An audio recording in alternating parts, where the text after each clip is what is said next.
cultivo del arroz tuvo su origen en la India. Existe una bella leyenda que explica, de una manera ingenua, el origen extraordinario del arroz. Cierto día, vióse turbada la paz de la tierra con una espantosa tormenta. Desde allá arriba, un dios superior, dios de la destrucción y de la creación, Vatara Guru o Shiva, desató su furia irresistible sobre la apacible India.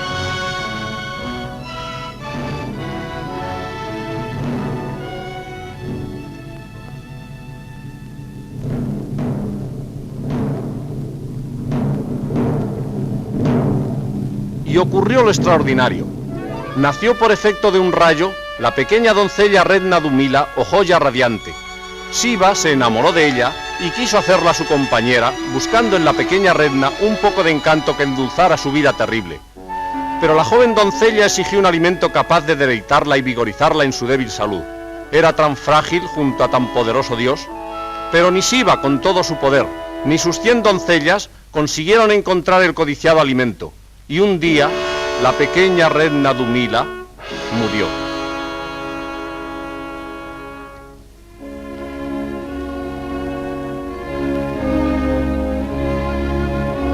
La tierra se cubrió de negruras y se desataron todas las fuerzas de la naturaleza ante el dolor del dios Shiva. Y un viento misterioso e irresistible llevó, agitando su tenue velo, la imagen yacente de la doncella a su severa cripta.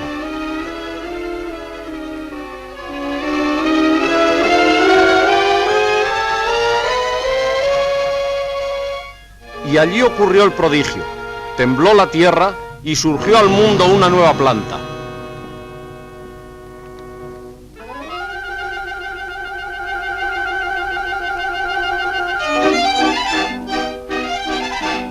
Reuniéronse los hombres más sabios del país y tras largas discusiones dieron en denominar aquella planta Riz.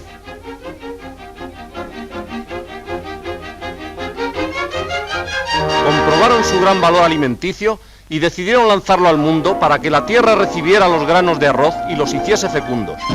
El clima de la India, cálido y húmedo, y su suelo encharcado por las lluvias, favoreció el cultivo natural del arroz. Solo requería el trabajo del hombre en la siembra y la recolección. El clima y la tierra daban todo lo demás.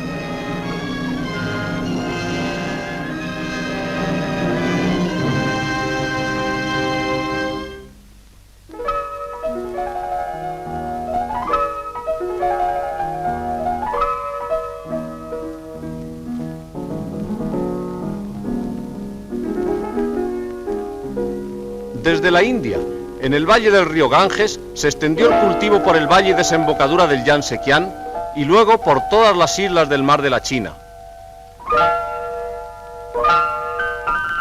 Se cultivaba casi en estado natural en las islas de la Sonda, las Molucas, Filipinas, Borneo, Formosa, Japón, Hainan y una gran parte de la Indochina y Corea.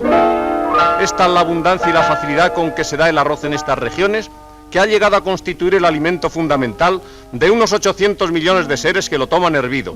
Se ha dicho que es el trigo de Oriente. En el año 323 a.C., los pueblos mercaderes del Asia Menor trajeron al Mediterráneo el nuevo cereal. Luego los fenicios y los cartagineses lo implantaron en España. Los iberos romanos más tarde organizaron su cultivo e irrigación. Y finalmente los árabes, a imitación de los países del lejano oriente, implantaron un sistema más perfecto de rendimiento parcelando los campos de arroz. Abderramán III favoreció el cultivo del arroz, organizando definitivamente la huerta de Valencia. Extensiones de la Vega Valenciana en sus lindes con el mar son dedicadas al cultivo del arroz, permitiendo que el esfuerzo tenaz y entusiasta del labrador obtenga en proporción creciente de aquellas tierras cenagosas e inútiles este cultivo que es base alimenticia de la región y del resto de España. El número de hectáreas de cultivo es en España de unas 47.000, de las que corresponden a Valencia 26.000, a Tarragona 15.600 y 2.600 a Andalucía, distribuido el resto de 3.500 por las distintas zonas de aclimatación. Como es sabido, las zonas arroceras se encuentran situadas junto al curso de los ríos, en terrenos bajos y pantanosos. Estos gráficos nos muestran los lugares que abarca la explotación de la planta en las vegas inferiores del Ebro, el Mijares, el Turia, el Júcar, el Segura, el Guadalquivir y el Lucus, en el Marruecos español, constituyendo una de las zonas más antiguas de su propagación.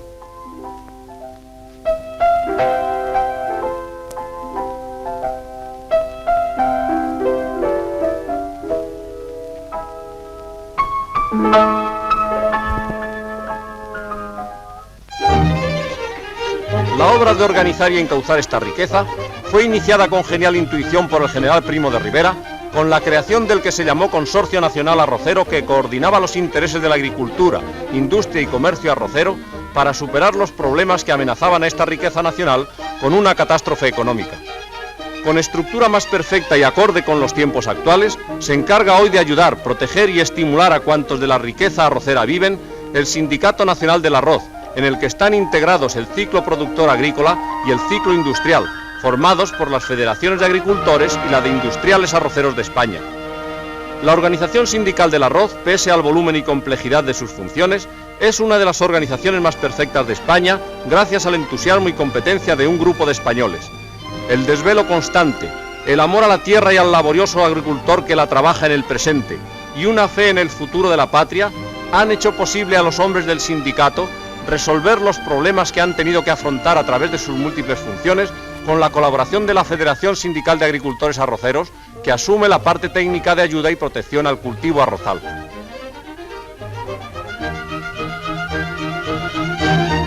Sus distintas secciones facilitan al labrador las simientes de grano comprobadas y experimentadas, los alimentos para los obreros y cultivadores y los piensos de subproductos de arroz para su ganado. Otra sección resuelve el mayor de los escollos con que tropieza el cultivador español y especialmente el arrocero, el del abono, resuelto en beneficio de España por el poder público y especialmente por el excelentísimo señor Ministro de Agricultura. El sindicato también ha provisto gratuitamente de medicamentos antipalúdicos a las poblaciones arroceras.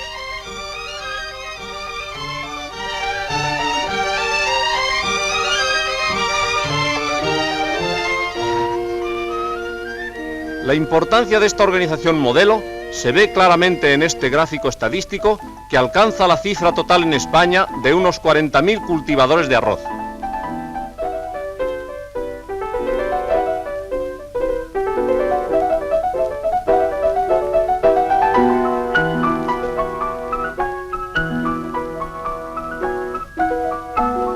Las actividades periódicas de esta población trabajadora exigen una atención, estímulo y cuidado constante. Para cubrir las necesidades económicas de la producción, fueron necesarios unos 60 millones de pesetas, crédito agrícola que ha sido concedido por la banca privada a la Federación Sindical de Agricultores Arroceros, con la garantía y solvencia de los cultivadores beneficiarios. Esta cantidad, cuyo volumen da idea de la magnitud de la gran riqueza del suelo español, permitirá ayudar y desenvolver económicamente a los arroceros a través de los respectivos organismos locales. Cada uno de estos distribuye al productor el crédito correspondiente con la garantía de su cosecha, cuyo riesgo de pedrisco cubre la Mutualidad Arrocera de Seguros, organismo filial de la Federación.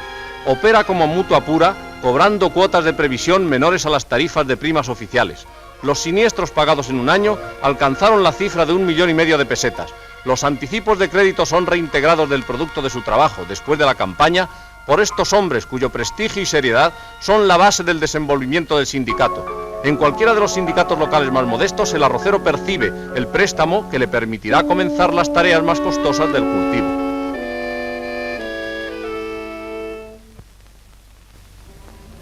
En otoño fueron sembrados los campos de planteles con el llamado abono verde, planta forrajera de la familia de las leguminosas, muy rica en productos nitrogenados, pues tiene la facultad de tomar el nitrógeno del aire atmosférico.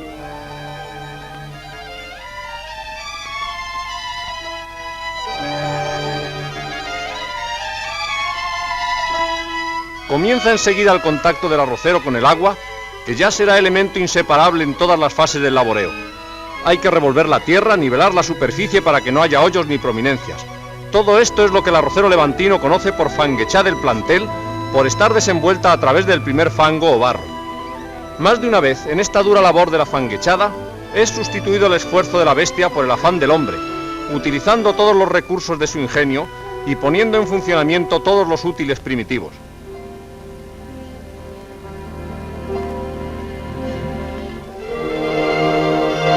Las márgenes del campo que el labrador levanta con el propio barro son dispuestas ya para la conservación del mismo y para el mejor aprovechamiento del riego.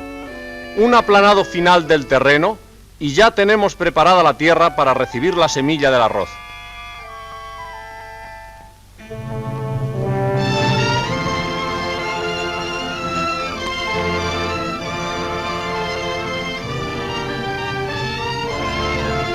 De nuevo entra en funciones la Organización Nacional Arrocera a través de los técnicos de la Granja Experimental de Sueca. Un grupo de especialistas selecciona las espigas de la anterior cosecha y escoge las nuevas simientes analizadas y comprobadas botánicamente para que la próxima cosecha supere a la anterior. Luego los sindicatos locales distribuirán entre los arroceros la semilla seleccionada para hacer los nuevos planteles.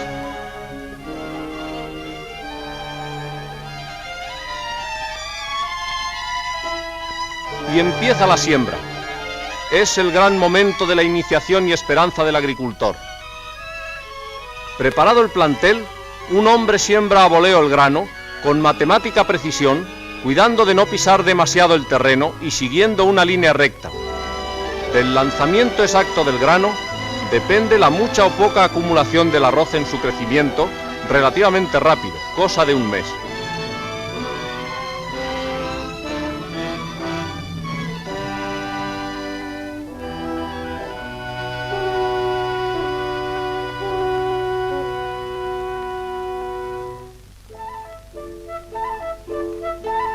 Además de la selección de simientes que distribuyó la organización sindical entre los agricultores en esta granja experimental modelo en su género, se estudian y mejoran nuevas especies.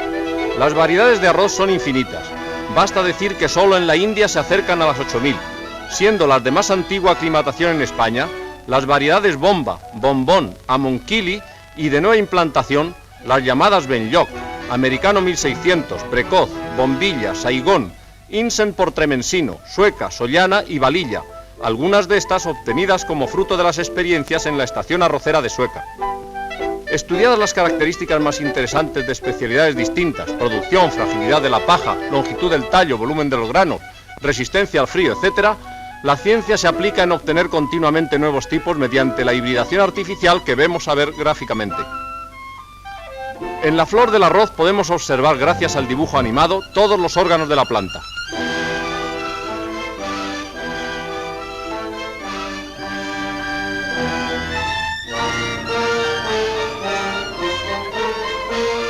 Cortada cuidadosamente por su parte superior, unas pinzas retiran los estambres, órganos masculinos, que contienen el polen.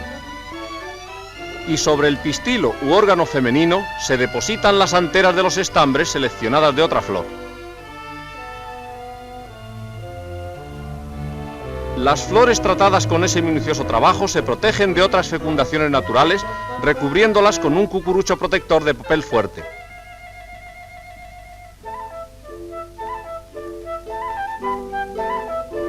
Así el polen de la antera impregnará el estigma del pistilo y obtendremos la fecundación deseada. Fecundada la flor, se desarrolla el fruto o nuevo grano de arroz con las características más salientes de las dos plantas origen. Se consigue así una variedad que posee un embrión con gran fuerza germinadora, una planta resistente a las inclemencias del tiempo y que sea muy prolífica. Cada grano puede producir 3 o 4 espigas, y cada una de ellas encierra un promedio de 100 granos.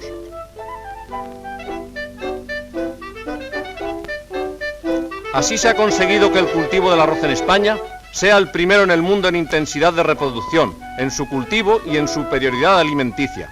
Y esto ha sido posible en esa granja experimental llamada Estación Arrocera de Sueca, que dirige un ingeniero agrónomo. El arroz, que los indostanes llamaron ri y los griegos oriza, es una planta perteneciente a la familia de las gramíneas. Su tallo es fino y nudoso, las hojas largas y estrechas. Su espiga se diferencia de las del trigo por ser múltiple.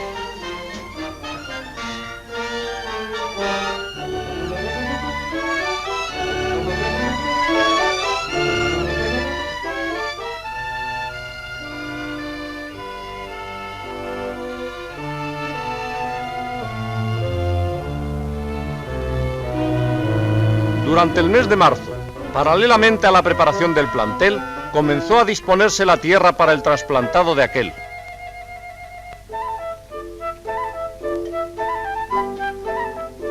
En esta labor coinciden el viejo arado de vertedera con el moderno tractor, elementos de trabajo manejados siempre por el mismo noble impulso del labriego.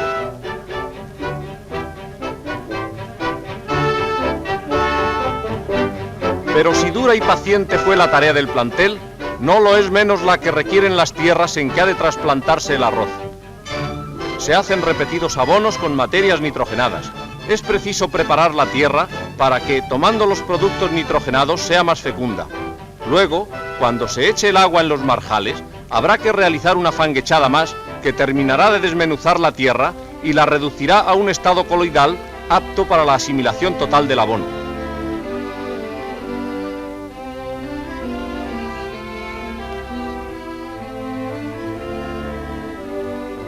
Y pasemos al capítulo del agua, la más grande necesidad del arroz.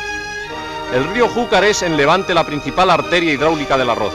Aquí mostramos los canales como eran en 1779 y cómo son hoy enriquecidos por una nueva red de conducciones. Toman el agua del río las acequias de Escalona, de Antella, de Carcagente, la importantísima Real del Júcar, la de Sueca y otras de menor importancia. Esta vena de riqueza para el agricultor de Levante será muy pronto regularizada y mejorada por el pantano del Arcón y el del Generalísimo en el río Turia, cuyas obras van muy avanzadas. En la realización de estos proyectos han colaborado con los poderes públicos todos los agricultores valencianos con una tenacidad activa y con importantes aportaciones económicas.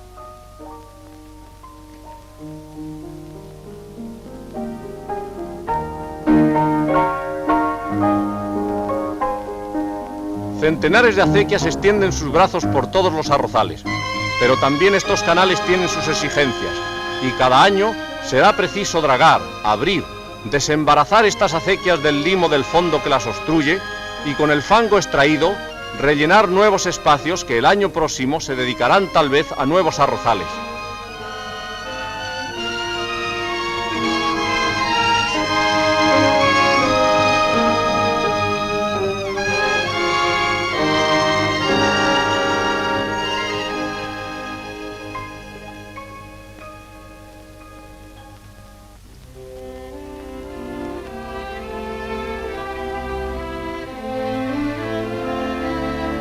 Esta es la razón de que la albufera, pulmón acuático de la zona arrocera valenciana, sufra una constante reducción de su superficie en la proporción que ustedes pueden apreciar por este gráfico.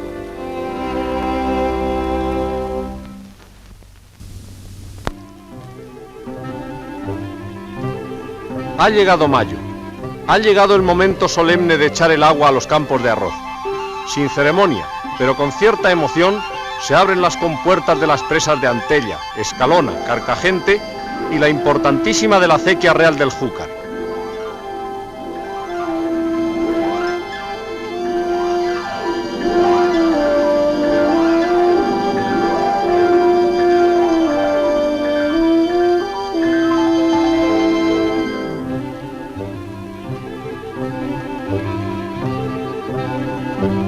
Las aguas vehementes brincan tumultuosas, como si se sintieran libres y caminaran a un destino mejor. Corren por los cauces de los canales a verter en los campos sedientos que esperan la hora solemne de la plantada del arroz.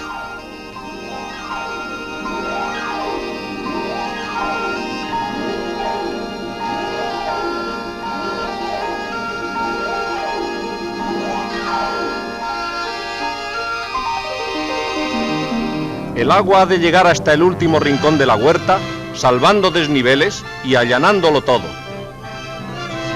También la albufera presta su agua, que elevan esas norias y vierten en los canales.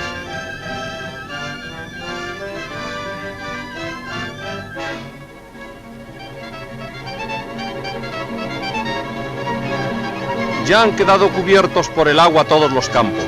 Se pierde la vista en esa lejanía que parece un extenso lago cuadriculado. Igual que aquí en estos campos valencianos, en el delta del Ebro en Amposta, en el Segura en Murcia, en las márgenes del Guadalquivir junto a las marismas cerca de Sevilla y en el Lucus allá en Larache, el agua se extenderá por los campos para preparar la última faena del trasplante, la fanguechada.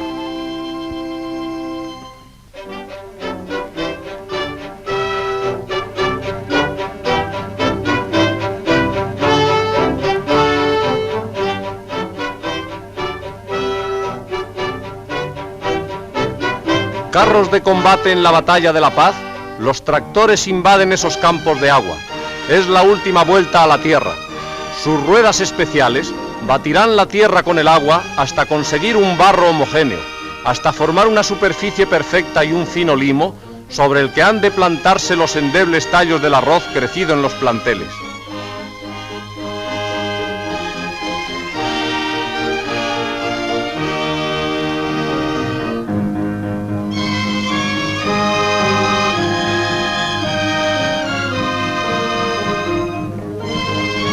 Y han quedado los campos preparados para recibir el arroz.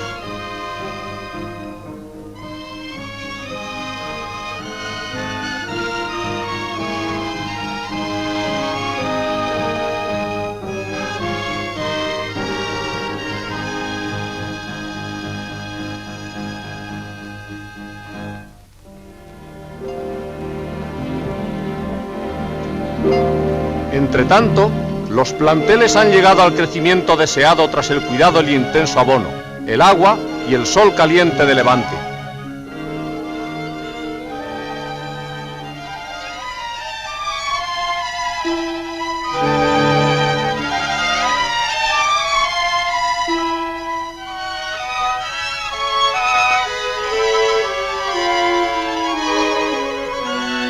Las plantas de unos 25 centímetros de alto son arrancadas con gran precisión por esos agricultores, cuidando de no dañar las raíces aún tiernas y no perjudicar la planta. Esa labor dura, de muchas horas seguidas de esos hombres sumergidos descalzos en el agua y en el barro, se realiza muy rápidamente. Es necesario arrancar los planteles en muy breves días para que las plantas no se pasen y luego arraiguen bien en el trasplante. Los residuos de tierra adheridos a las plantas son lavados en esas sacudidas para que al secarse no desgarren las raíces.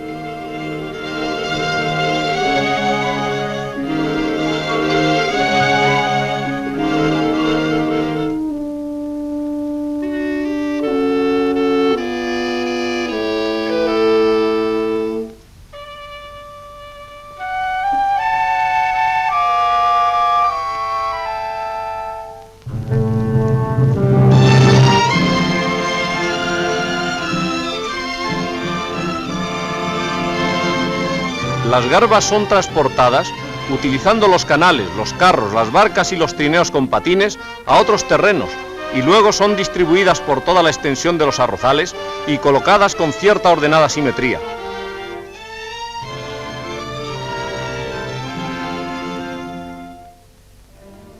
El agua ahora es el vehículo eficaz y barato para el transporte de las garbas.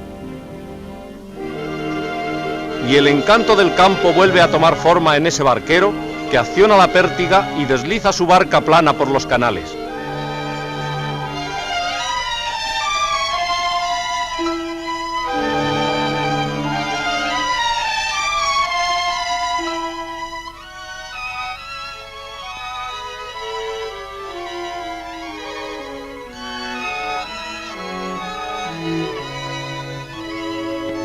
Con diferencias pequeñas de fechas, en todas las zonas arroceras se realiza el trasplante. Agricultores especializados, metidos en el agua y el fango durante las horas de sol y sin descanso ni tregua, realizan la labor más penosa del cultivo arrozal, el trasplante. En muy pocos días, para que no se agosten las plantas, hay que cubrir kilómetros y kilómetros cuadrados con esas verdes plantas, colocándolas de manojo en manojo a distancias iguales y determinadas, para que luego, al crecer, no se estorben unas a otras. El capataz va repasando para cubrir las faltas o claros. La rapidez de esta operación y el trabajo duro requiere la utilización de numerosos jornaleros que vienen de otros lugares y cuyo trabajo se paga a un elevado precio, contratándolos a un tanto por anegada de tierra o medida similar.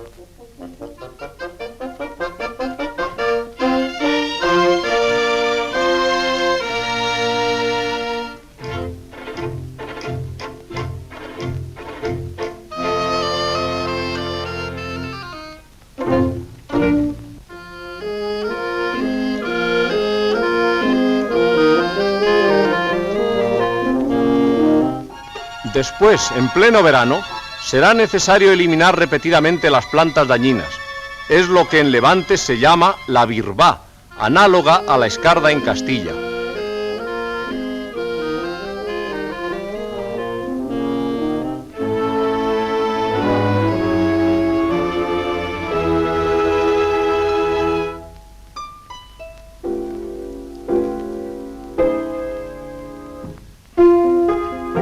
poco a poco, según avanza el verano, los campos verdes irán tomando tonos dorados.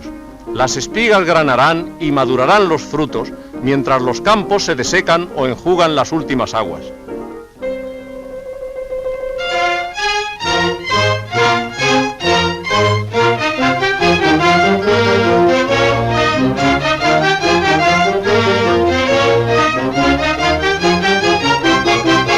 Septiembre. El arroz ha madurado y los trabajos de su cultivo terminaron. Es el momento ansiado por el agricultor, la recolección. Pasaron las zozobras y la angustia del tiempo malo, del pedrisco o la lluvia inoportuna, o la sequía irremediable que perdiera la cosecha.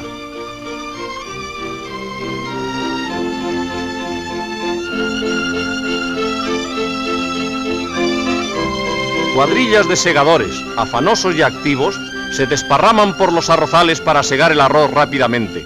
Vienen de la Marina Alicantina, de Castilla, de Aragón e incluso de Extremadura para compartir con los valencianos, catalanes, murcianos y andaluces esta áspera pero fogosa tarea de la siega.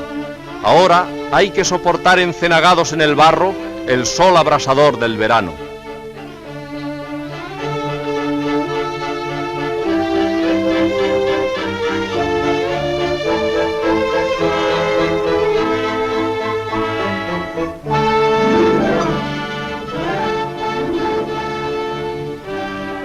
Los haces se parten en dos para colocar las espigas bien al aire, para que no se estropeen en contacto con el agua. Desde lo alto, los campos parecen ahora un arenal minado por las hormigas termitas que viven en montículos.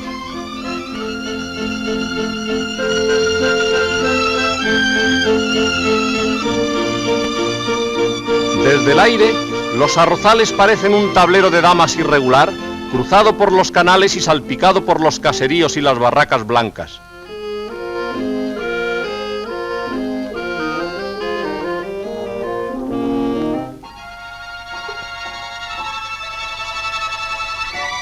Por las acequias y los caminos van llegando los haces de arroz a las trilladoras ocultas en esos caserones blancos que parecen anclados a la orilla de los canales.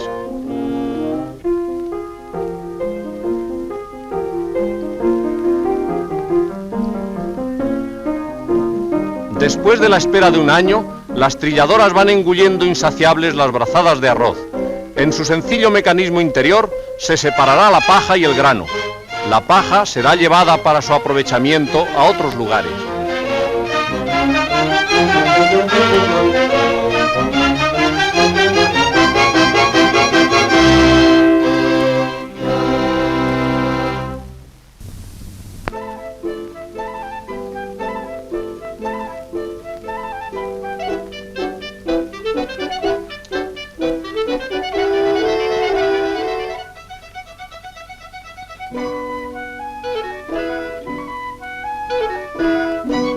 El grano es transportado a las eras, a los secaderos.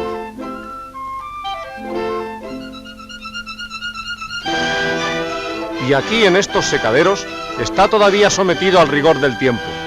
Si llueve, el agua estropeará el fruto haciéndolo germinar, o simplemente humedeciéndolo, será causa de que en los almacenes se estropee. Con palas y rastrillos se remueve el grano de arroz para que el sol y el aire penetren y lo sequen.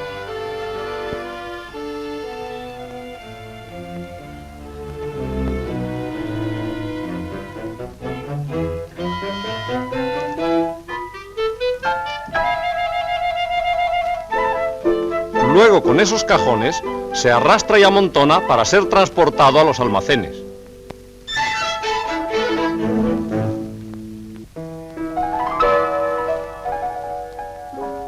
Valorada la recolección de cada agricultor, podrá el arrocero devolver en especie al sindicato el préstamo que obtuvo durante su complicado ciclo de producción.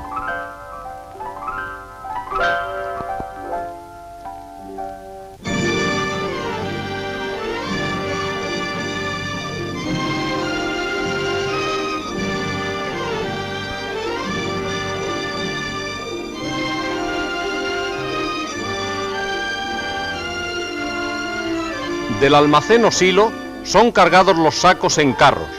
en esos carros cuya carga sobrepasa a veces las 3 toneladas.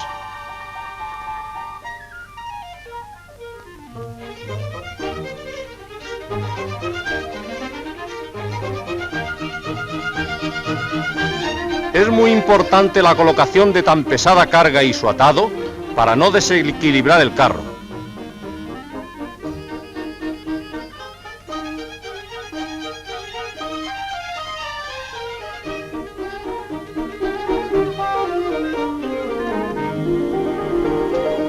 El terreno llano y la red de carreteras facilitan el transporte.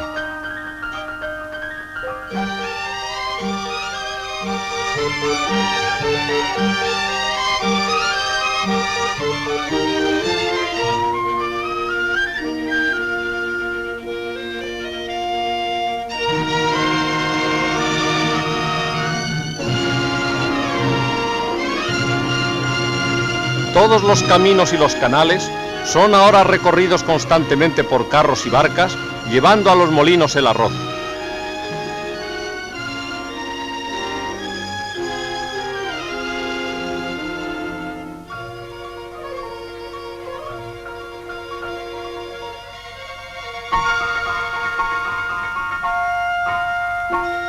En algunas regiones, los agricultores arroceros, como ocurre en Amposta y en Castellón, se convierten en industriales en régimen cooperativo.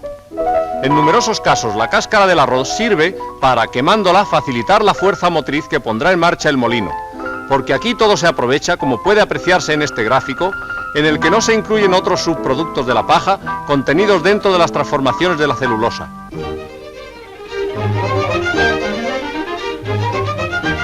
Existen en las distintas regiones de cultivo cerca de 2 centenares de molinos, humildes unos, sujetos a procedimientos tradicionales de molinería, y modernos otros con todos los adelantos de la industria.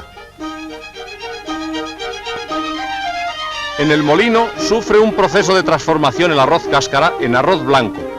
Vertido el grano en las tolvas de entrada, pasa a través de unos conductos especiales hasta un mecanismo limpiador y clasificador, y por medio de aspiradores lo dejan en condiciones de pasar a la descascaradora.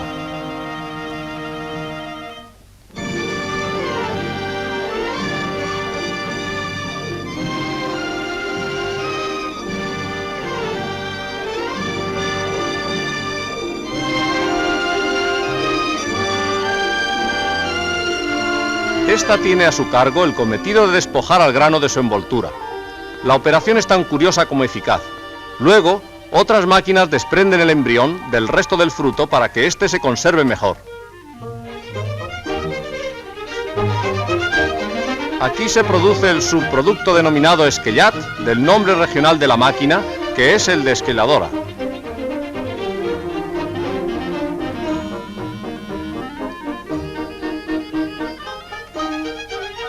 Todavía pasará el arroz por una instalación de ventiladores, por las coladoras o padding, que recogerán el grano aprovechable ya desprovisto de impurezas, y de allí a las blanqueadoras, conos y moletas en que se obtiene el camino del mercado. Los afanes del plantel y la fanguechada están ya perdidos en el recuerdo, y es ahora cuando comienza a vislumbrarse la primera paella. Y por las carreteras, y a través de los caminos bordeados de árboles y canales, y formando tentadoras pirámides sobre la plataforma de los trenes, el arroz, riqueza nacional, marcha hacia el interior del país.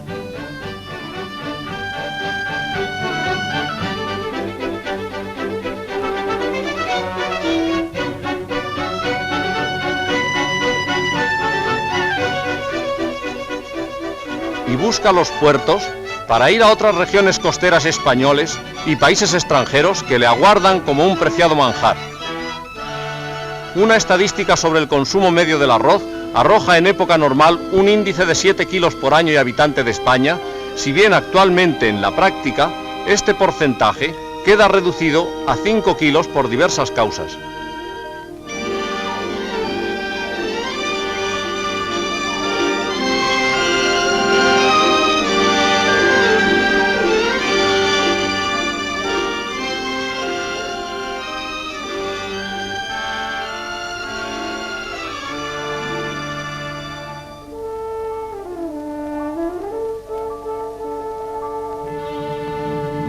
de uno de los puertos de salida, de ese pueblecito blanco, San Carlos de la Rápita, en tierras de Tarragona, nuestros buques transportan los repletos sacos a todo el perímetro nacional. Y finalmente hallamos nuestra meta, porque a nosotros nos gusta también hacer honor a nuestro espléndido arroz, que nos espera ya bajo la techumbre pajiza de la típica barraca.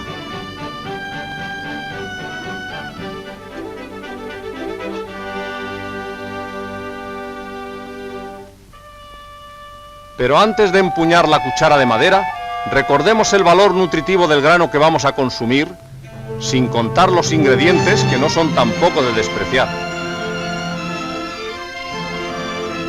Un kilo de pan proporciona 2.580 calorías, mientras que el arroz nos suministra 3.560, siendo la falta de gluten y su elevado porcentaje de almidón la causa de que no sea utilizado íntegramente para la elaboración del pan. Y ahora, señores, a comer. Y no olvidemos en este momento que cada uno de estos menudos granos encierra en sí largos meses de una tarea ruda, constante y abnegada que convierte al arrocero español en el primer cultivador del mundo. España está a la cabeza en la producción mundial en intensidad, calidad y en cantidad de arroz por hectárea de cultivo.